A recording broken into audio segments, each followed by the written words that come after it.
అమ్మ మాట ఏమని చెప్పిందంటే, చిన్నప్పుడే మాకు జన్మనిచ్చినప్పుడు మాకు ఊహ తెలిసిన తర్వాత మా అమ్మ ఎక్కువగా చెప్పకపోయినా కొన్ని మాత్రం చెప్పిందండి. అవి తూచా పాటిస్తాం మేము. ఏమని అంటే, అబద్ధం అనేది అస్సలు ఆడకూడదు, ఎలాంటి పరిస్థితుల్లో కూడా నిజాన్నే పలకాలి అని మా అమ్మ చెప్పింది.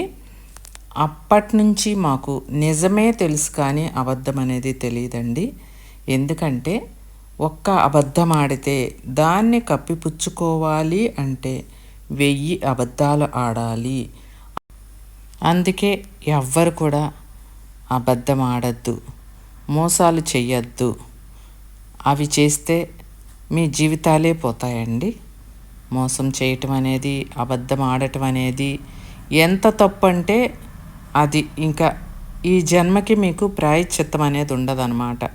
అలాంటి పనులు కనుక చేస్తే ఎటు చూసినా మోసాలు, అబద్ధాలు, దారుణాలు ఇవి తప్ప కనుచూపు మేరలో ఎక్కడ చూసినా కూడా ప్రతి ఒక్కరూ మోసం మోసం మోసం, దగ ఇది తప్పితే పాపాలు పండి ఇలా కరోనాలని ఇంకా వింత వింత రోగాలు వచ్చి జనాన్ని తీసుకుపోతున్నా కూడా ఈ సమాజంలో మనుషులు మాత్రం మారట్లేదండి.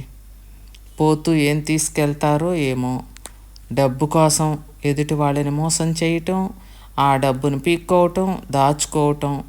వాళ్ళు చేస్తూ తీసుకుపోతారా అంటే అది లేదు. కానీ ఈ మోసాలు కన్న బిడ్డల దగ్గర కూడా చేసేస్తున్నారు కొందరు తల్లులైతే.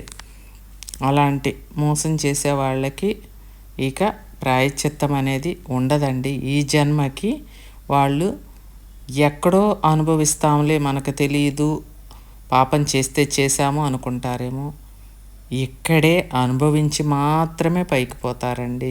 ఎవరైనా సరే తప్పులు చేసుంటే గనక వాళ్ళకి పనిష్మెంట్ అనేది, ఎవరికైతే మోసం చేస్తారో, ఎవరినైతే మోసం చేస్తారో వాళ్ళ కళ్ళ ముందే ప్రాయశ్చిత్తం అనుభవిస్తారు వాళ్ళు.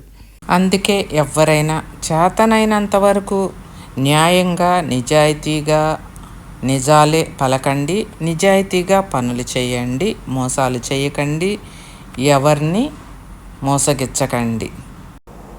ఈ వీడియో నచ్చితే ఒక్క లైక్ చేయండి. దయచేసి ఈ వీడియో ఎవరిని ఉద్దేశించి కాదు, నా కనుచూపు మేరలో నేను చూసినవి, నా కళ్ళ ముందు